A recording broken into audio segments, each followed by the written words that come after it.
बहुत प्रार्थनाएं करने के बाद, बहुत इधर उधर भटकने के बाद, सब बहुत सारी जगहों से ले हैंड प्रेयर कराने के बाद और सब कुछ होने के बाद भी कुछ लोगों के जीवन में छुटकारा नहीं आ रहा। कुछ लोगों के जीवन में छुटकारा लंबा समय तक उनको बंधनों से गुजरना पड़ता है। ऐसा क्यों होता है? जब मैं इस विषय के बारे में सोच रही थी, खुदा से पूछ रही थी, तो प्रभु ने मुझसे कुछ बातचीत की जो मैं आप सबको बताना चाहती हूँ, जो मैंने भी सीखा। मुझे भी कुछ चीजों से निकलने के लिए कई साल लग गए, कुछ चीजों से मुझे गुजरना पड़ा और उनमें कई साल लग गए, और मुझे भी समझ में आया कि मुझे उन चीजों में इतना लंबा समय क्यों लग गया। तो आइए आप मेरे साथ खोल सकते हैं खुदा के वचन में से, पवित्र शास्त्र बाइबल में से आप मेरे साथ खोल सकते हैं। पहला कुरिन्थियंस उसका 5 अध्याय 5 आयत हम पहले पढ़ेंगे, 5 का 5 पहले पढ़ेंगे, बाकी हम बाद में पढ़ते हैं। शरीर के विनाश के लिए शैतान को सौंपा जाए ताकि उसकी आत्मा प्रभु यीशु मसीह के दिन में उद्धार पाए। अभी देखिए क्या लिखा है, जिस्म की हलाकत के लिए शैतान के हवाले किया जाए ताकि उसकी रूह खुदावंद यीशु के दिन निजात पाए। शरीर की हलाकत, अगर आप इंग्लिश में पढ़ेंगे तो इंग्लिश में इस वर्ड का जो ट्रांसलेशन आपको मिलेगा वो है डिस्ट्रक्शन ऑफ द फ्लैश। किसकी हलाकत, किसका नाश करने के विषय में लिखा है? शरीर का नाश। तो यहाँ पर संत पौलुस खुद ही बोल रहे हैं कि ताकि आत्मा बचाई जाए, मसीह यस्सु के दिन जो वो दिन आएगा, हमारी आत्मा उद्धार पाए, आत्मा का नाश ना हो, इसलिए कभी कभी मनुष्य का शरीर जो है वो किसके हाथ में सौंप दिया जाता है? शैतान के हाथ में, ताकि शरीर की डिस्ट्रक्शन, शरीर की हलाकत, डिस्ट्रक्शन ऑफ द फ्लैश, ताकि शरीर का क्या हो जाए? नाश हो जाए, और आत्मा यीशु मसीह के दिन, जब वो दिन आएगा, द डे ऑफ जजमेंट, जब वो न्याय का दिन आएगा, ताकि उस दिन के लिए आत्माओं का उद्धार हो जाए। अब सुनने में कुछ लोगों को ये थोड़ा सा अटपटा लगेगा, थोड़ा अजीब लगेगा कि ये क्या वचन पढ़ा गया, लेकिन ये सच्चाई है। मनुष्य पाप किसके द्वारा करता, आप मुझे बताएं? शरीर के द्वारा।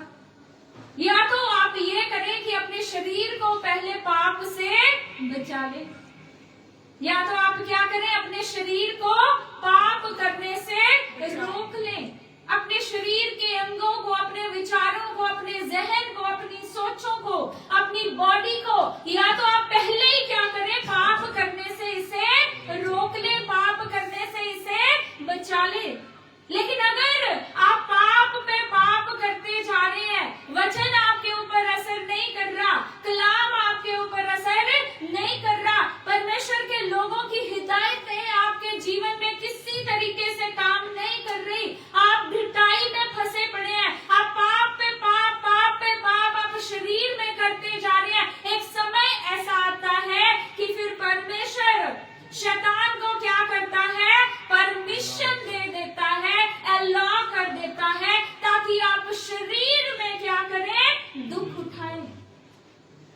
आप शरीर में क्या करें? दुख उठाएं, पेन से होके गुजरे, सफरिंग से होके गुजरे, और ये भी इसलिए नहीं कि आपका नाश हो, बल्कि इसलिए क्योंकि ये पेन, ये सफरिंग आपको रिपेंटेंस की तरफ लेके जाती है, पश्चाताप की तरफ लेके जाती है, आपको यीशु मसीह की तरफ लेके जाती है। आप खुदा की हजूरी में बैठना शुरू करते हैं। ये पेन, ये सफरिंग जो शरीर में आपको मिलती है, जो दर्द आपको शरीर में मिलता है, ये दर्द आपको किसकी ओर लेके जाता है? नम्रता की ओर। ये पेन, ये सफरिंग्स आपको क्या बनाती है? नम्र बनाती है। आपके घमंड को चूर चूर कर देती है पेन। जब शरीर में आप दुख उठाते हैं, जब शरीर में आप तकलीफ उठाते हैं, जब शरीर में आप तंग होना शुरू होते हैं, तो आप देखिएगा आपका शरीर मरना शुरू हो जाता है, और परमेश्वर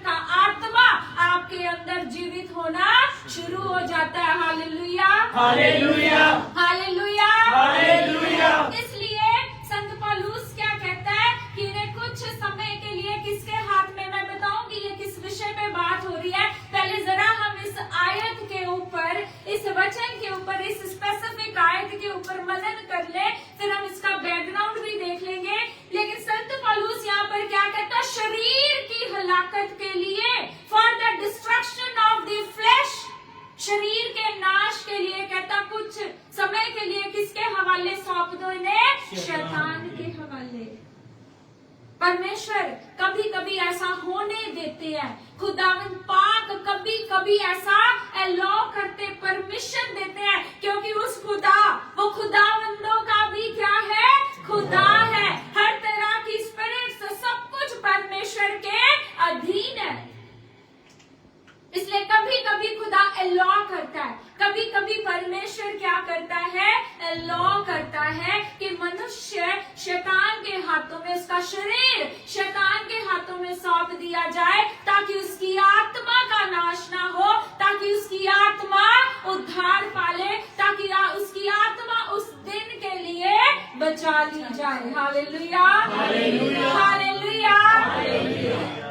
अब दो चीजें, रिपेंटेंस एंड रिडेम्पशन, पश्चाताप और छुटकारा, ये दोनों चीजें परमेश्वर की तरफ से एक बहुत खूबसूरत, बहुत अद्भुत, बड़ा प्यारा तोहफा, it's a beautiful gift from God, redemption and repentance, या मैं ये कहूँ रिपेंटेंस एंड रिडेम्पशन, क्योंकि जब तक आप पश्चाताप नहीं करेंगे तब तक छुटकारा नहीं आएगा। आप चाहे कितनी भी बड़ी जगहों पे चले जाएं, आप कुछ भी कर ले, लेकिन जब तक आप पश्चाताप नहीं करेंगे तब तक रिडेम्पशन नहीं आएगी।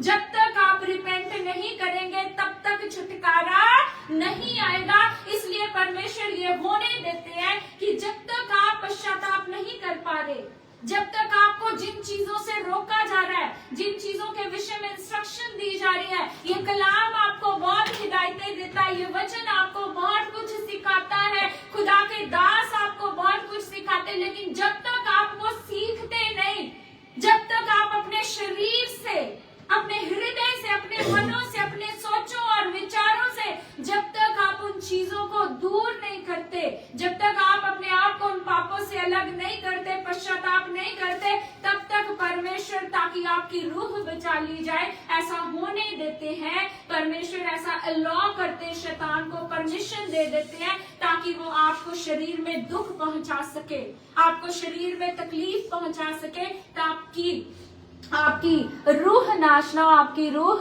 बचाई जा सके। आप ऐसा कह सकते हैं, परमेश्वर भला है, खुदा ये आपके ऊपर हाश नहीं है, ये एक तरह का डिसिप्लिन है, क्योंकि बाप जो है ना, जो पिता है, वो अपने बच्चों को डिसिप्लिन में लाना जानता है।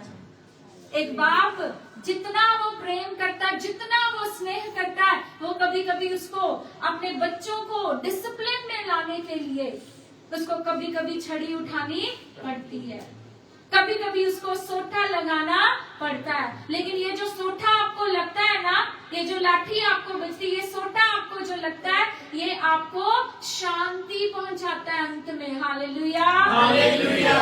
ये सोटा जब लगता है, जब आप बाद में इसके रिजल्ट देखेंगे, आपको समझ में आएगा कि ये सोटा ना लगा होता तो हमें शांति ना मिलती, ये सफरिंग, ये पेन में से हम ना गुजर के जाते, तो हम कभी भी इतने नम्र, इतने दीन कभी भी बनने ना पड़ते, हम कभी भी इतने दीन, इतने हम्बल ना होते।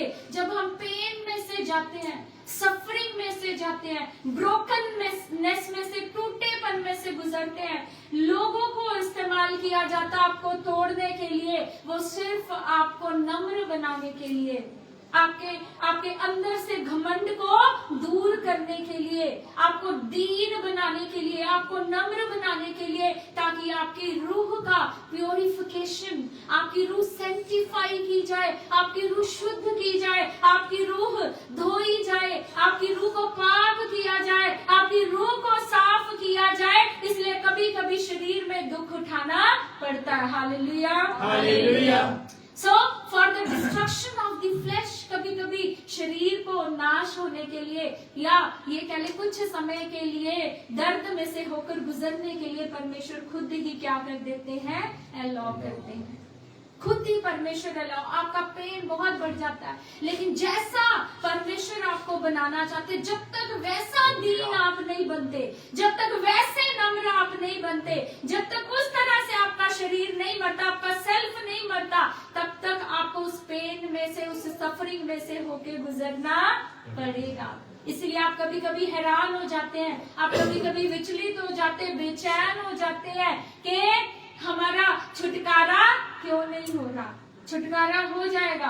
आप पहले क्या करें, रिपेंट करें। अपने हर शब्द ये ना कहें कि मैं कहाँ गलत हूँ, हर जगह पे ढूंढे प्रभु मुझे बताएं मैं कहाँ पर गलत हूँ। ये ना कहें कि मैं तो कहीं भी गलत नहीं हूँ, मैंने क्या गलत बोल दिया, मैंने क्या गलत कर दिया, बल्कि हमेशा क्या कहें, प्रभु मुझे बताएं कि मैं कहाँ पर गलत हूँ, मुझे बताएं मैंने क्या गलती की। खुदाए पाक रूह से कहें कि पवित्र आत्मा परमेश्वर मेरी अगुवाई करे, मुझे गाइड करे, मुझे समझाए और मेरी कमियों घटियों, मेरी कमजोरियों को, मेरे जहन को साफ करे, मुझसे हर तरह की बुराई को दूर करे।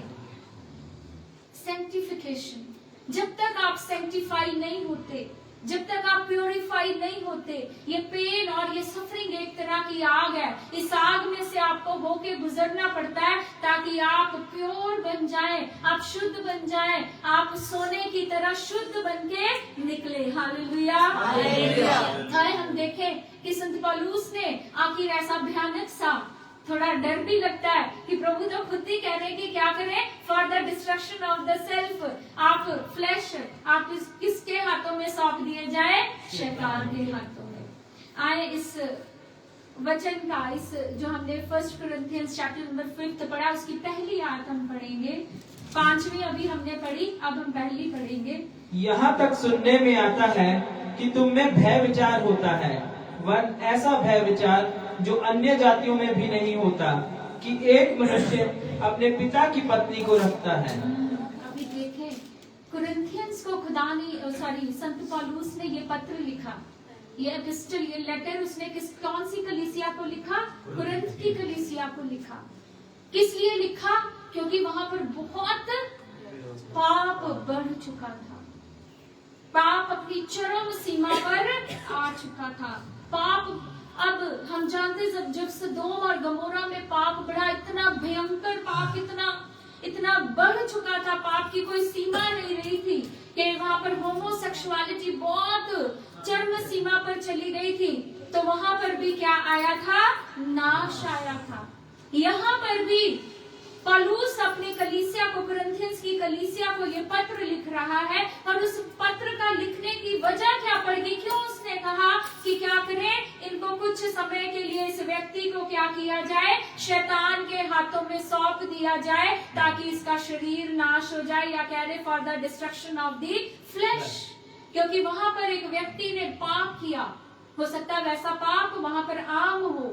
यहाँ पर एक व्यक्ति के बारे में लिखा, कहता ऐसा व्यभिचार, उर्दू की बाइबल के अंदर ऐसे ट्रांसलेट किया गया, लिखा ऐसी हरामखोरी या ऐसा पाप, ऐसा व्यभिचार हुआ, कहता है जैसा गैर मसीहों में, अन्य जातियों में भी वैसा पाप नहीं पाया जाता, जैसा कहाँ पर होने लगा, कलीसिया के बीच में होने लगा। ऐसा पाप जिससे पौलुस का हृदय बहुत दुखित हो गया, उसका मन, पवित्र आत्मा बहुत शोकित हो गया, क्योंकि वहां पर ऐसे घिनौने पाप थे। लिखा एक व्यक्ति किसके साथ व्यभिचार कर रहा है, अपने पिता की पत्नी के साथ, अर्थात वो उसकी स्टेप मदर हो सकती, वो उसकी सौतेली माँ हो सकती, उसके पिता की पत्नी का अर्थ है उसकी स्टेप मॉम, उसका स्टेप मदर, उसकी सौतेली माँ। एक व्यक्ति किसके साथ सेक्सुअल इमोरल एक्टिविटीज में इंडल्ज है, किसके साथ सेक्सुअल व्यभिचार में, पाप में पड़ा हुआ है, अपनी पिता की पत्नी, अपनी सौतेली माँ के साथ। ऐसा घिनौना, ऐसा गंदा पाप, इसलिए संत पौलुस को कहना पड़ा कि इस व्यक्ति को क्या किया जाए, कुछ समय के लिए, या इस व्यक्ति को शैतान के हाथ में सौंप दिया जाए। अब इसके अंदर भी एक भेद है। शैतान के हाथ में सौंप देने का अर्थ है, शैतान के हाथ में दे देने का अर्थ क्या था यहाँ पर संत पौलुस का, कि उन लोगों को कलीसिया में से निकाल दिया जाए, उन लोगों को चर्च में से निकाल दिया जाए। क्यों संत पौलुस को ये कहना पड़ा? क्योंकि ये लोग इतने घिनौने पाप करके, इतने गंदे पाप कर कर भी चर्च के अंदर बैठे थे, और इन्हें चर्च में से, इन्हें कम्युनिटी में से, कलीसिया में से बाहर निकाला नहीं गया था। अभी तक भी ये लोग चर्च के अंदर आ रहे थे।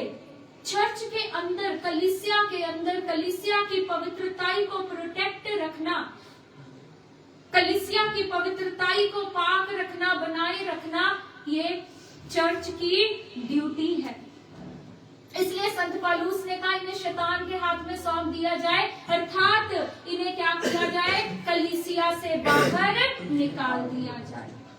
जब एक व्यक्ति कलीसिया में आता है, आप कभी कभी मुझे गवाही देते हैं ना, आप यहाँ पर कलीसिया में भी खड़े होकर गवाही देते हैं कि हमने फोन किया था लेकिन फोन पे प्रार्थना नहीं हुई, बात नहीं हो पाई, लेकिन फिर भी हमने ईमान किया और प्रभु ने हमें क्या किया? इस बड़े एक्सीडेंट से बचा लिया या इस समस्या से बचा लिया। जानते हैं ऐसा क्यों होता है? क्योंकि जब आप एक कलीसिया के साथ जुड़ जाते हैं, जब आप एक चर्च के साथ जुड़ जाते हैं, जब आप एक अनॉइंटिंग के नीचे आ जाते हैं, तो वो वहां पर गॉड की प्रोटेक्शन रहती है, वहां पर खुदा की प्रोटेक्शन। आप जिस कलीसिया से आप जब जुड़ जाते हैं तो आपके वहां पर आले दुआले, आपके चौगिर्द क्या बन जाती है? एक प्रोटेक्शन बन जाती है। Hallelujah, hallelujah, hallelujah, hallelujah. इसीलिए आप क्या होता है कि आप तब भी मुसीबतों में से बच जाते हैं, आप तब भी बड़ी बड़ी समस्याओं में से निकल आते हैं, क्योंकि आप चर्च से जुड़े हुए हैं। अब संत पौलुस क्या कह रहा है? इन्हें क्या करो? चर्च से निकाल दो, एक्सपेल कर दो, कम्युनिटी में से, कलीसिया में से इन्हें निकाल दो। इतने गंदे, इतने घिनौने पाप ये लोग कर रहे हैं, इन्हें कोई दर्द नहीं हो रहा, और ये लोग इसी तरह से कलीसिया में बने हुए हैं। इसलिए उसने क्या कहा? इन्हें चर्च से, इन्हें कलीसिया से एक्सपेल कर दो, इन्हें निकाल दो। कलीसिया से निकालने का अर्थ जानते क्या है? कलीसिया से निकाले जाने का अर्थ ये है परमेश्वर की प्रोटेक्शन में से बाहर निकल जाना। आप जानते हैं शैतान आपके जीवन में कब अटैक करता है, या शैतान आपके जीवन में कब काम करना शुरू करता है?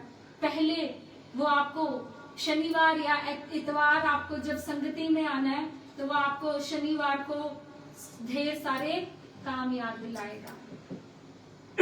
आप कहाँ पर, आपको अब हर शादी किस दिन आ रही है? शनिवार। आपको हर एक शादी किस दिन आ रही है? इतवार को। आपकी कोर्ट की तरीके किस दिन आ रही है? शनिवार को। आपके बाकी फैसले किस दिन होने हैं? शनिवार को। आपका बॉस आपको मीटिंग के लिए किस दिन बुला रहा है? शनिवार को। आपके close, near ones, dear ones की मैरिजेस, उनके बर्थडे पार्टीज किस दिन आ रहे हैं? शनिवार को। आपको घर ढूंढने जाना है? शनिवार को। मिलता ही नहीं, होता ही नहीं काम। पहले वो क्या करेगा?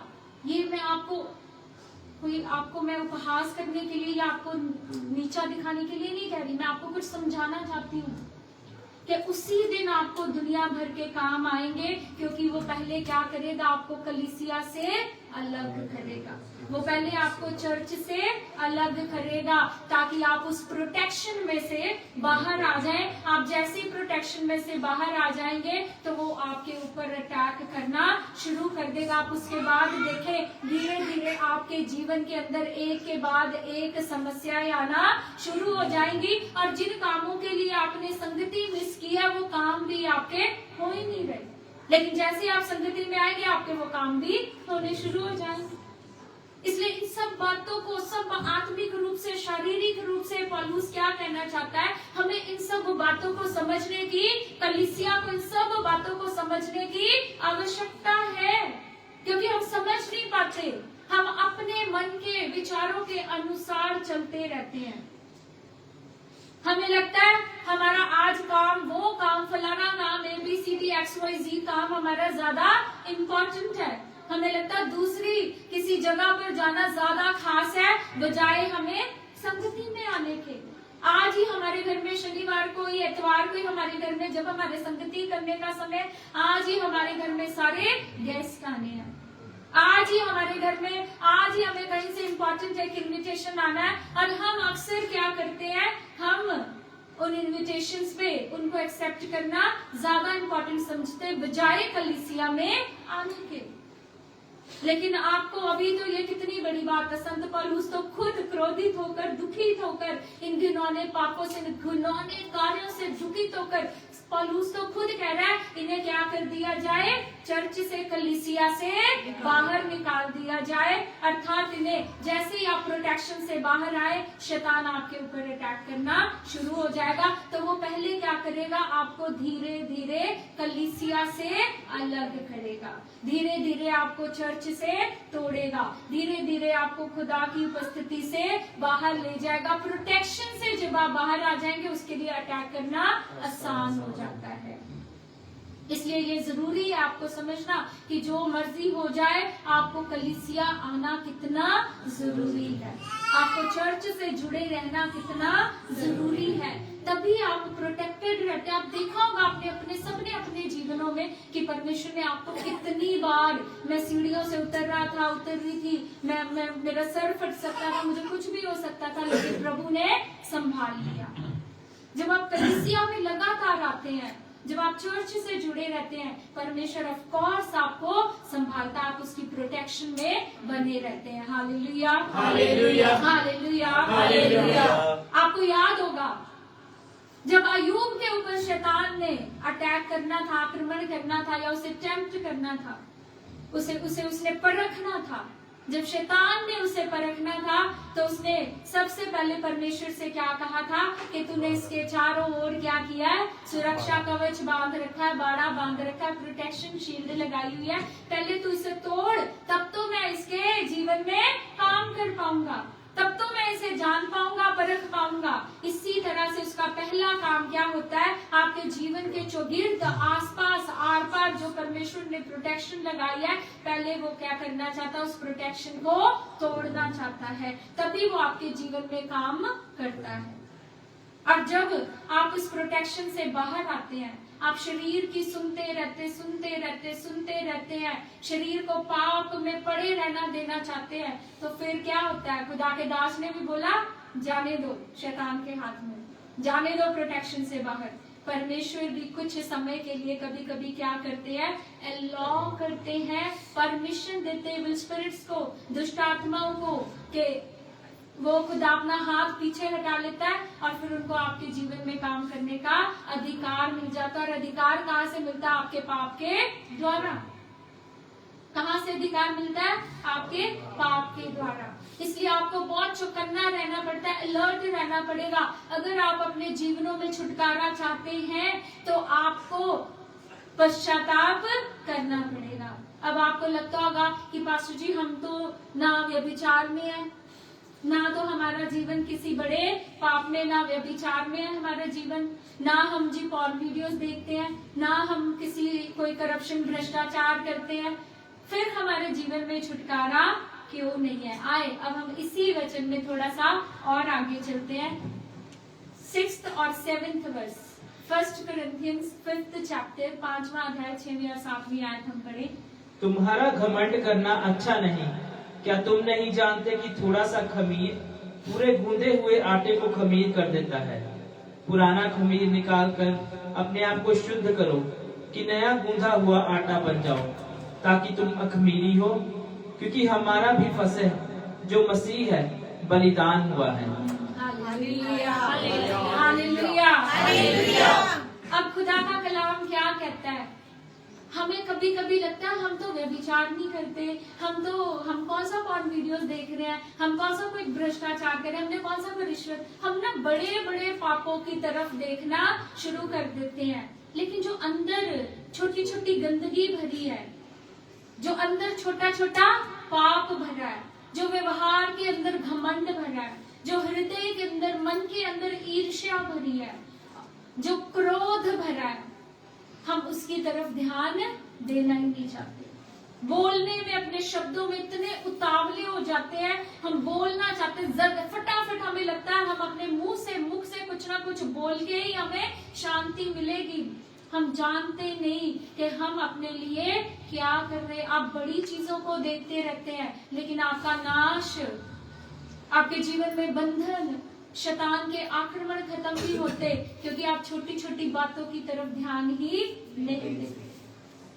अगर आपको आटे को खमीरा करना है, कितना खमीर चाहिए साफ आटे को खमीर उठाने के लिए?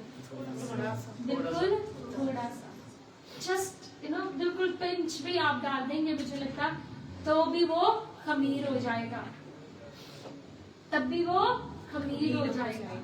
थोड़ा सा ही, कहता थोड़ा सा ही खमीर क्या सारे ताजे आटे को खमीर नहीं करता।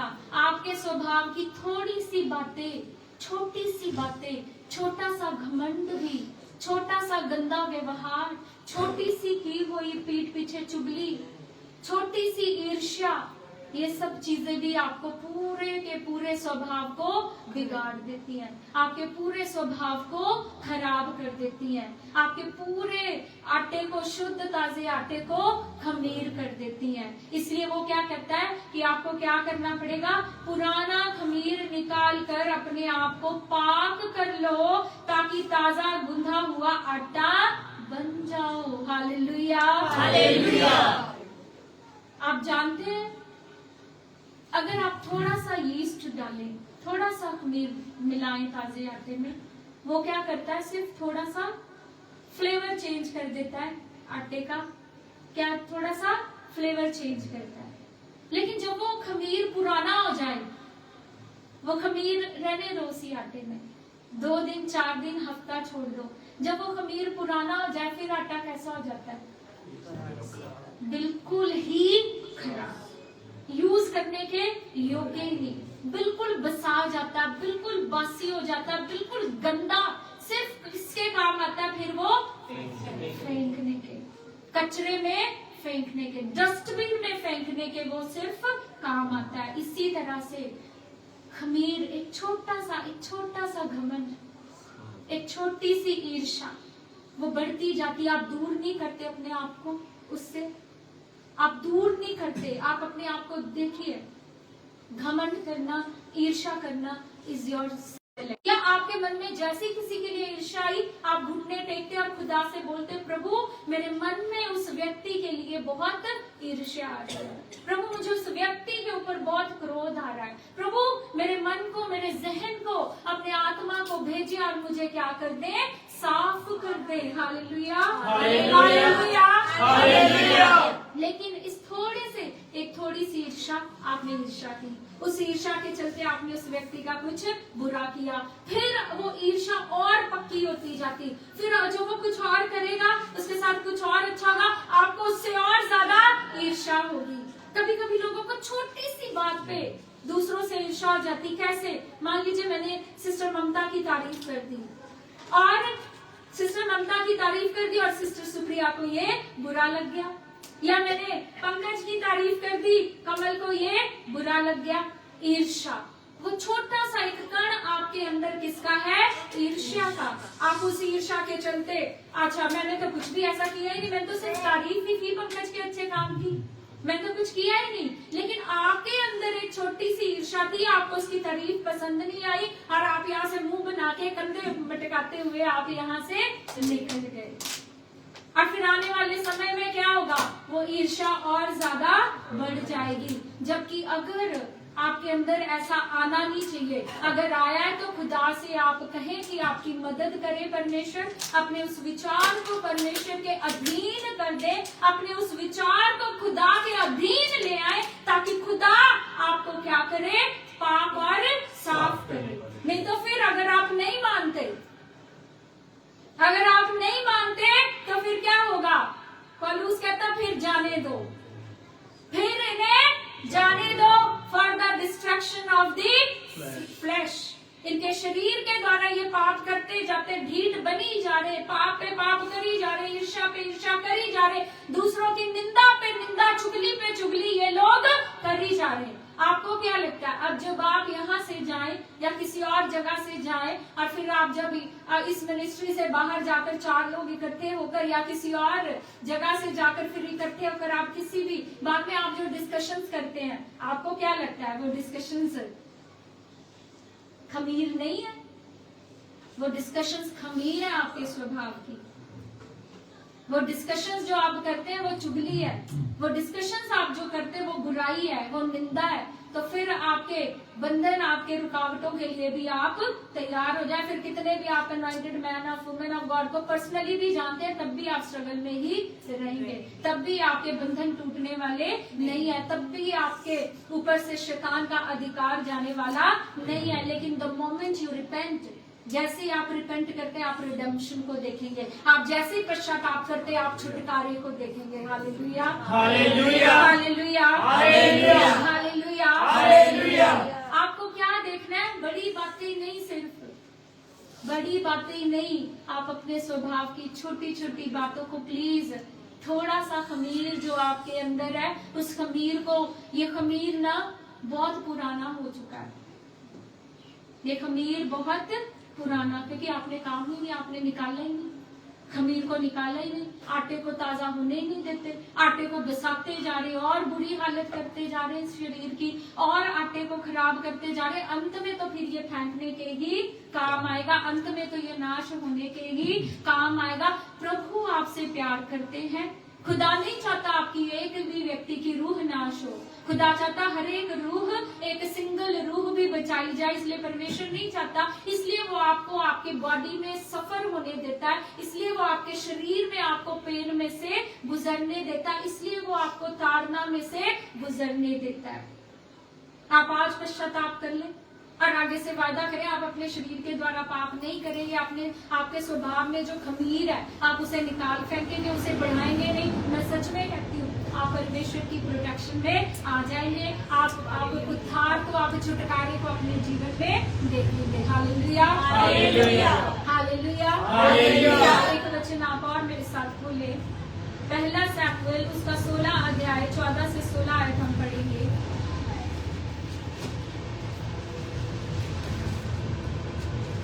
आपको मेरी बात समझ में आ गई मैं क्या कह रही हूँ आज की? Very good. अगर तो समझ आ गई तो फिर छुटकारा हालेलुया के।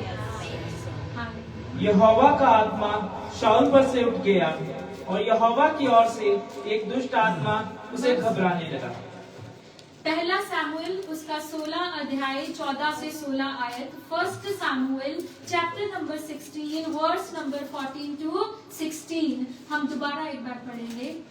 यहोवा का आत्मा शाऊल पर से उठ गया और यहोवा की ओर से एक दुष्ट आत्मा उसे घबराने लगा। हाँ, देख लो, यहोवा का आत्मा शाऊल पर से उठ गया और यहोवा की ओर से एक दुष्ट आत्मा शाऊल को सताने लगा, घबराने लगा, बेचैन करने लगा। अभी हम कह रहे थे तेरे नाम के बिना मैं क्या हूँ? व्याकुल। जब आत्मा चला जाता है तो व्याकुल होना लाजमी है। अब शैतान, अब परमेश्वर का आत्मा उठा लिया गया, यहोवा का आत्मा शाऊल पर से उठा लिया गया, उससे पीछे हट गया और यहोवा की ओर से एक दुष्ट आत्मा उसे घबराने लगा, सताने लगा, बेचैन करने लगा, उसे व्याकुल करने लगा। अर्थात क्यों? आखिर क्यों?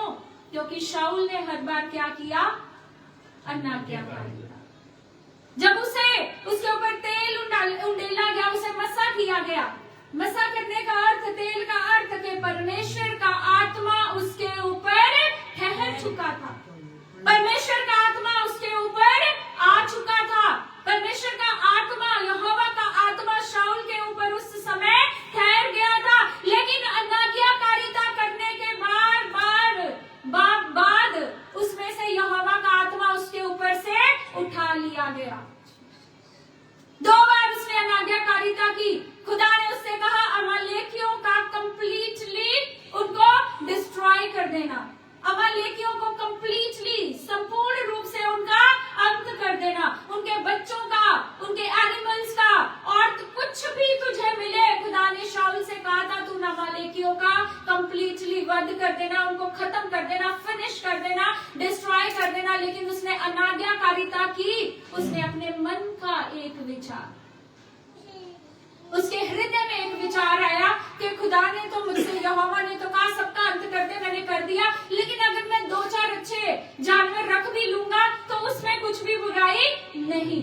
एक विचार ने सारा काम खराब कर दिया। उसने यहोवा की आज्ञा ना मानकर उस विचार को अपने ऊपर हावी होने दिया जो उसके खुद के मन का था, जो उसके खुद के हृदय का था, और उसने परमेश्वर की नजर में वो अनाज्ञाकारी सिद्ध हुआ। दूसरी बार जब उसे बर्न्ट ऑफरिंग उसे चढ़ाना था, बलिदान चढ़ाना था, बलिदान चढ़ाने का काम किसका होता है? याजक का, प्रीस्ट का। वो काम किसका था? वो काम किसका था? शमूएल का। वो काम प्रोफेट शमूएल का था। लेकिन वो फिर से इम्पेशेंट, काला, बहुत जल्दी हम करते हैं, वो भी ऐसा ही स्वभाव में था, अपने मन की सुनने वाला, जल्दबाजी करने वाला। जल्दबाजी में आपने देखा होगा, जल्दबाजी में बोलने वाले लोग, बोलने में उतावली करने वाले, काम में उतावली करने वाले लोग हमेशा अक्सर क्या करते हैं? गलती कर जाते हैं। उसको लगा फलिश्तियों से मेरा युद्ध है और उससे पहले बलिदान चढ़ाना है, फटाफट मैं क्या करूं, अभी तो शमूएल के आने में देर ही हो रही है। उसने इंतजार नहीं किया, लेकिन उसने क्या किया? अपने हाथ में सब चीजों को ले लिया, बलिदान चढ़ा दिया। फिर दूसरी बार परमेश्वर की नजरों में क्या हो गया? अनाज्ञाकारी। अब तीसरा भयंकर पाप, तीसरा भयंकर पाप जिसने कंप्लीटली परमेश्वर के आत्मा को, यहोवा के आत्मा को शाऊल पर से उठा लिया। तीसरा भयंकर पाप उसने क्या किया? जेलसी, ईर्ष्या। ईर्ष्या इतना गंदा, ईर्ष्या कोड़ के जैसा है। जेलसी किसके जैसी आप जानते हो? किसी व्यक्ति के शरीर को लगे हुए कोड़ के जैसा। जेलसी आपकी आत्मा को लगा हुआ कोड़ है। जेलसी आपके जहन को लगा हुआ, आपकी सोचों को लगा हुआ एक गंदा भयानक रोग है, एक गंदा भयानक कोड़ है। आपको बिना बात के, शाऊल को बिना बात के दाऊद से क्या हो रही थी? जेलसी। मैंने आपको बताया, मैंने पंकज की तारीफ कर दी या शम्पी की तारीफ कर दी, वो किसी और को बुरा लग गया। मैंने तो कुछ नहीं किया, मैंने तो सिर्फ उनके काम की तारीफ की। लोगों ने दाऊद के काम की क्या की? सिर्फ तारीफ की। शाऊल को यह बुरा लग गया, उसकी जेलसी बढ़ती गई। उसने जेलसी को खत्म नहीं किया। It is your choice. स्वाभाविक रूप से आपके अंदर आ सकती है जेलसी, लेकिन उसको खत्म करना किसका काम है? हमारा काम। हमने उसी वक्त परमेश्वर के आगे घुटने टेकने, हमने परमेश्वर से कहना, प्रभु मेरे अंदर ये विचार उस ABCDXYZ व्यक्ति के लिए बार बार उठ रहा है, मुझे उस पर क्रोध आ रहा है, मुझे उससे ईर्ष्या हो रही है, लेकिन आप मेरी मदद करें, मेरे जहन को, मेरे हृदय को, मेरे मन को, मेरी रूह को साफ करें खुदा। इस कोड़ से, इस रोग से मुझे आजाद करें। लेकिन शाऊल ने क्या किया? बाय चॉइस, चाहकर वो दाऊद से ईर्ष्या करता गया, करता गया, करता गया। उसको मारने की ईर्ष्या के करके उसको मारने की युक्तियां गढ़ता गया। ईर्ष्या इतनी बढ़ गई कि वो दाऊद को जान से मारने के लिए भी तैयार हो गया। लेकिन एक दिन आया, परमेश्वर का आत्मा उस पर से उठा लिया गया। एक दिन आया जब यहोवा का आत्मा दाऊद पर से उठा लिया गया, और उसके ऊपर क्या आ गया? एक घबराने वाला, उसको बेचैन करने वाला, उसको व्याकुल करने वाला एक दुष्ट आत्मा।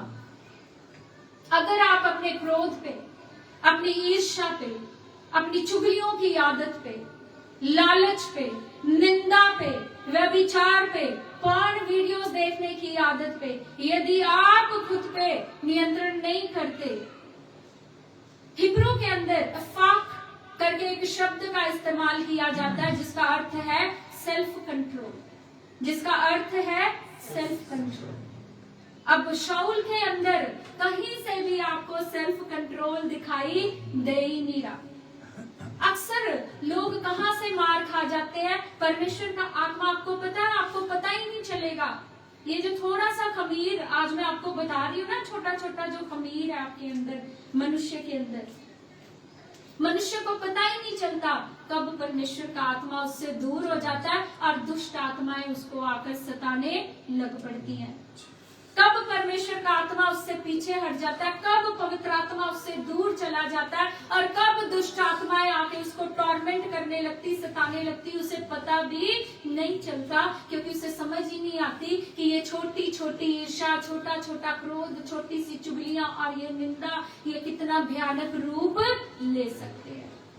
ये आटे को किस हद तक बसा सकते हैं, ये आटे को किस हद तक खराब कर सकते हैं, ये मनुष्य को समझ में ही नहीं। ये शाऊल समझ ही नहीं पाया कि उसकी ईर्ष्या ने क्या किया, यहोवा के हाथ को, पवित्र हाथ को उससे दूर कर दिया, पवित्र आत्मा को उससे दूर कर दिया, यहोवा का आत्मा उससे छीन लिया गया, उससे दूर हटा दिया गया, और दुष्ट आत्मा उसको सताने के लिए आ पहुंचा।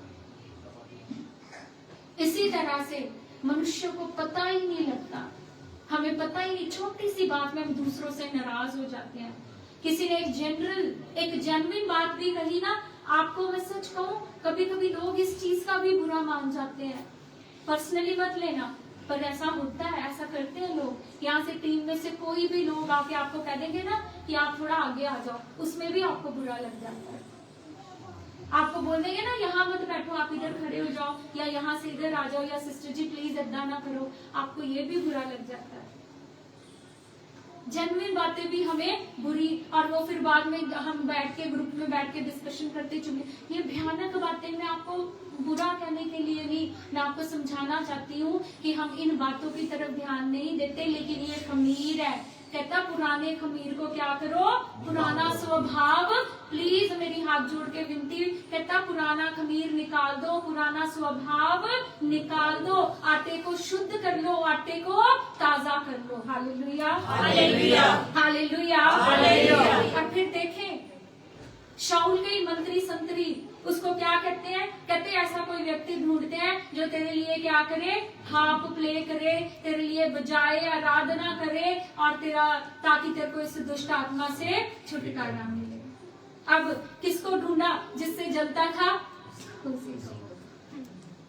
परमेश्वर ने किसको इस्तेमाल किया, क्योंकि बेवजह जलता था ना, उसके जलने की तो कोई वजह ही थी नहीं, लेकिन उसका अपना अंदर छुपा घमंड, उसका अपना अंदर छुपा घमंड, अपना अंदर छुपी ईर्ष्या के करके। अगर आपके अंदर ईर्ष्या है तो आप घमंडी हैं। घमंड और ईर्ष्या एक जैसे और एक साथ ही काम करते हैं। अगर आप घमंडी हैं, अगर आप इसकी तारीफ नहीं पसंद कर रहे, इसका मतलब आप घमंडी हैं, आपके अंदर घमंड है। घमंड आपको किधर लेके जाएगा, ईर्ष्या की तरफ। ईर्ष्या किधर लेके जाएगी, घमंड की। आप ऐसा समझ लें, एक ही सिक्के के दो पहलू, एक ही सिक्के के दो पहलू। इसलिए अपने अंदर से ये दोनों चीजें क्या करें, निकाल ले। अब जब भी दाऊद आता, वो हार्प प्ले करता, आराधना करता, तो क्या होता, दुष्ट आत्मा जाता, पवित्र आत्मा आता। फिर थोड़ी देर बाद, कुछ समय बाद क्या हो जाता, पवित्र आत्मा चला जाता, दुष्ट आत्मा आता। फिर थोड़ी देर बाद दाऊद प्ले करता, आराधना करता, फिर पवित्र आत्मा आता, फिर दुष्ट आत्मा चला जाता। लेकिन फिर कुछ समय बाद दुष्ट आत्मा आ जाता, पवित्र आत्मा। स्वभाव नहीं बदला। किस लिए शाऊल के साथ ऐसा होता रहा, स्वभाव नहीं बदला, जलता ही रहा, जलता ही रहा। इसीलिए वो छुटकारा नहीं। अब पश्चाताप कर लेता दाऊद तो रिडेम्पशन को देखता, पश्चाताप कर लेता तो छुटकारे को देखता, लेकिन बार बार क्या करा, आराम तो मिलता था, लेकिन कुछ समय के लिए चैन तो मिलता था, लेकिन कुछ समय के लिए। हमारे साथ, बहुतों के साथ ऐसा होता है, जब आप चर्च में आते, आराधना होती, वर्शिप होती, तो आप कहते हैं मुझे आराम मिला, मुझे कुछ समय के लिए बड़ा हल्का लगा, मैं आज बड़ा हल्का महसूस कर रहा हूँ अपनी। लेकिन कुछ समय के बाद वो दुष्ट आत्मा फिर से आ जाता है, पवित्र आत्मा चला जाता है, फिर से दुष्ट आत्मा सताने लगता है, क्योंकि अभी तक हमने वो दरवाजा बंद नहीं किया, अभी तक वो पुराना खमीर बाहर नहीं निकाला, अभी तक पुराना स्वभाव नहीं बदला, अभी तक घमंड हमारे बीच में से बाहर नहीं गया। आप देखेंगे घमंडी व्यक्ति हमेशा बदला लेना चाहता है, एक घमंडी व्यक्ति हमेशा नाश करना चाहता है, एक घमंडी व्यक्ति हमेशा रिवेंज टेकिंग फीलिंग्स उसके अंदर रहती हैं। एक घमंडी व्यक्ति हमेशा पनिशमेंट देना चाहता है, आपको सजा। घमंड और ईर्ष्या नहीं, परमेश्वर का प्रेम है। आप चाहे गलत भी हो, वो आपके ऊपर दया करना जानते हैं, वो आपसे प्रेम करना जानते हैं। लेकिन एक घमंडी व्यक्ति क्या करेगा, हमेशा क्या देना चाहेगा आपको, पनिशमेंट, सजा, उसको सजा देने में आनंद करेगा। इसलिए मैं आपको ये कहना चाहती हूँ अंत में कि परमेश्वर कभी कभी क्या करते हैं, आपके साथ जो हो रहा है ठीक नहीं हो रहा, क्योंकि खुदा ने लॉ किया है, वो होता जा रहा है, वो अभी तक आप छुटकारा नहीं देख पा रहे, क्योंकि वो शाऊल की तरह एक आत्मा आता, दूसरा जाता, फिर एक आता और दूसरा चला जाता, क्योंकि स्वभाव बदला नहीं, क्योंकि पश्चाताप किया नहीं, रिपेंटेंस नहीं की। या फिर कभी कभी क्या होता है, वो पश्चाताप सच्चा नहीं, मलाल वाला नहीं, दर्द वाला नहीं, अंदर से पेन नहीं हो रहा कि मैंने किसी के साथ बुरा किया, दर्द नहीं हो रहा आपको, बुरा करके दर्द नहीं, आप शब्दों से पश्चाताप करते हैं, फिर शब्दों से पश्चाताप पता है कैसा, आप मुंह से बोल के कह देते प्रभु मुझे क्षमा कर दे, मैंने ये गलती कर दी, ऐसे हो गया, फिर जब आप बाहर जाते हैं फिर जाके चुगलियां शुरू हो जाती है, फिर जब आप ग्रुप में बैठते हैं फिर से दूसरों की निंदा शुरू हो जाती है, फिर से जब आप अकेले कमरे में बैठे होते, फोन हाथ में, कुछ अटपटा फोन के सामने ऐसा आया, फिर से आपकी आंखें देखने को ललचाने लगती हैं। पैसे नहीं है, गरीबी है, फिर से कहीं से चोरी करने का मौका मिला, फटाक से आप तैयार हो जाते हैं, बदला ही नहीं। मैं आपको ये कहना चाहती हूँ, अगर आपको लंबा समय लग रहा है छुटकारे में, आप काम करें, आप पश्चाताप करें, तौबा करें, पुराना स्वभाव, पुराना खमीर अपने में से बाहर निकालें, आटे को ताजा करें, शुद्ध करें, परमेश्वर से कहें आपको पाक और साफ करे, ताजा करे। Hallelujah, hallelujah, hallelujah, hallelujah. एक वचन आप मेरे साथ और खोले, थोड़ा सा वचन आज लंबा हो रहा है, आप मेरे साथ एक वचन और खोले, पहला तिमोथी उसका 1 अध्याय 20 आयत हम पढ़ेंगे। पहला तिमोथी उसका 1 अध्याय 20 आयत। उन्हीं में से हुमन्युस और सिकंदर हैं, जिन्हें मैंने शैतान को सौंप दिया है कि वे परमेश्वर की निंदा करना ना सीखें। देख लो, यहाँ पर भी संत पौलुस कहता, मैंने हनन्यास और सिकंदर, कहता इनको मैंने क्या किया, किसके हाथ में सौंप दिया, शैतान के हाथ में। क्यों सौंपा, इनके विषय में ज्यादा नहीं लिखा गया, लेकिन इनके विषय में इतना लिखा गया है कि ये लोग क्या थे। पहला तिमोथी उसका 1 अध्याय 20 आयत, पहला तिमोथी उसका 1 अध्याय 20 आयत।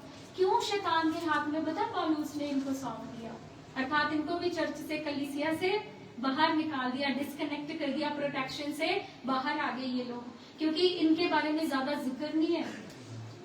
ये एक आध आयत में आपको मिलेगा इनका जिक्र, ठीक है, या फिर आपको मिलेगा दूसरा तिमोथी उसका 2 अध्याय 17-18 आयत, वो भी पहले पढ़ लेते, फिर मैं आपको इसको एक्सप्लेन करती हूँ क्या हुआ यहाँ पर। दूसरा तिमोथी 2 अध्याय 17 और 18 आयत। और उनका वचन सड़े घाव की तरह फैलता जाएगा। हुमन्युस और फिलेतुस उन्हीं में से हैं, जो यह कहकर कि पुनरुत्थान हो चुका है, सत्य से भटक गए हैं और कितनों के विश्वास को उलट पुलट कर देते हैं। अभी देखो, इनको भी क्यों शैतान, क्योंकि परमेश्वर की डिसओबीडियंस, अनाज्ञाकारी था। ये 2-3 लोग ऐसे थे, हुमन्युस और सिकंदर, ये लोग ऐसे थे जिन्होंने क्या किया आप जानते हैं। प्रेरितों ने यीशु मसीह के विषय में जो शिक्षाएं दी, पुनरुत्थान के ऊपर जो शिक्षा उन्होंने दी कि वो दिन आएगा जिस सब मृतकों का क्या होगा, पुनरुत्थान होगा न्याय के दिन में। इन लोगों ने क्या किया, जो प्रेरितों ने शिक्षा दी थी उस शिक्षा को इन्होंने बिगाड़ना शुरू कर दिया। ये फॉल्स टीचर्स थे, झूठे शिक्षक। जो शिक्षा पौलुस ने और प्रेरितों ने, बाकी प्रेरितों ने दी, इन्होंने उस शिक्षा को बिगाड़ना शुरू कर दिया, पुनरुत्थान की शिक्षा को भी बिगाड़ना शुरू कर दिया, और ये कहने लगे लोगों से कि पुनरुत्थान ऑलरेडी हो चुका है। और इनकी ये गलत शिक्षा, इनकी ये फॉल्स टीचिंग लोगों में बहुत भयंकर रूप से, बहुत तेजी से फैलती जा रही थी। इसलिए पौलुस ने इन्हें भी डांटा, झिड़का और इन्हें भी कलीसिया से क्या कर दिया, अलग कर दिया। अर्थात क्या लिखा उसने, उनको शैतान के हाथ में आप यदि शैतान के काम करेंगे या शैतान के उकसाए जाने पर दूसरों के विषय में बुराई करेंगे, शैतान के उकसाए जाने पर दूसरों के विषय में निंदा करेंगे, शैतान के उकसाए जाने पर ईर्ष्या भरा व्यवहार करेंगे, शैतान के उकसाए जाने पर आप घमंड भरा व्यवहार, घमंड भरी बातें करेंगे, शैतान के उकसाए जाने पर परमेश्वर के अनाज्ञाकारी होंगे, तो आप एक दिन किसके हाथ में सौंप दिए जाएंगे? शैतान के हाथ में। इसमें भी भला है, इसमें भी भला है, ताकि शरीर दुख उठा ले, शरीर तकलीफ झेल ले, ताकि आपकी आत्मा का उद्धार हो जाए। लेकिन आप चाहते हैं शरीर के दुख से छुटकारा पाना, तो आप पहले क्या कर ले? पश्चाताप कर ले, इस शरीर को पाप से बचा ले, तुरंत ही क्या आ जाएगा? छुटकारा आ जाएगा। Hallelujah, hallelujah, hallelujah, hallelujah. आज का वचन कितने लोगों को समझ में आया है? सबको समझ में आया, सबको समझ में आया। परमेश्वर की आत्मा ने आपके हृदय को, आपके मन को, आपके दिमाग को इसका अर्थ खोला है। Hallelujah, hallelujah, hallelujah, hallelujah. अगर आपका दिमाग और आपका हृदय परमेश्वर की आत्मा ने खोला कि आपने इस वचन को सुना और ग्रहण किया, तो मैं मानती हूँ, मैं ईमान कर लाती हूँ इस बात पे कि आप पश्चाताप भी करेंगे और अपने शरीर के द्वारा कोई पाप इमोशनल होकर नहीं, सेल्फ कंट्रोल। देखिए, आपको हर चीजों, हर बार जरूरी नहीं कि आपको कोई बाहर से ही आके कंट्रोल करे, आपको ऊपर से कोई स्वर्गदूत ही आके कंट्रोल करे। कभी कभी आपके अपने इमोशंस को, वैर विरोध गुस्सा, आपको खुद भी कंट्रोल करना पड़ेगा। शाऊल ने ये गलती की कि उसने सेल्फ कंट्रोल नहीं किया, लेकिन आपको सेल्फ कंट्रोल भी करना आएंगी, भावनाएं हैं, आ सकती है, लेकिन आपको क्या करना है? वहां पर सेल्फ कंट्रोल। आप जब सेल्फ कंट्रोल करना शुरू करेंगे, पश्चाताप करना शुरू करेंगे, तो आप छुटकारे को जीवन में देखेंगे। Hallelujah, hallelujah. तो मेरी ये दुआ है आप सब लोगों के लिए कि खुदा आपको पश्चाताप की तरफ लेके जाए, शरीर में जो तकलीफ उठाई, दुख उठाए हैं, कि आपको पश्चाताप की ओर लेके जाएं और आपके जीवन में छुटकारा आने पाए। Hallelujah, hallelujah. आप सबको बरकत दे, आप सबको ब्लेस करे। हालेलुया।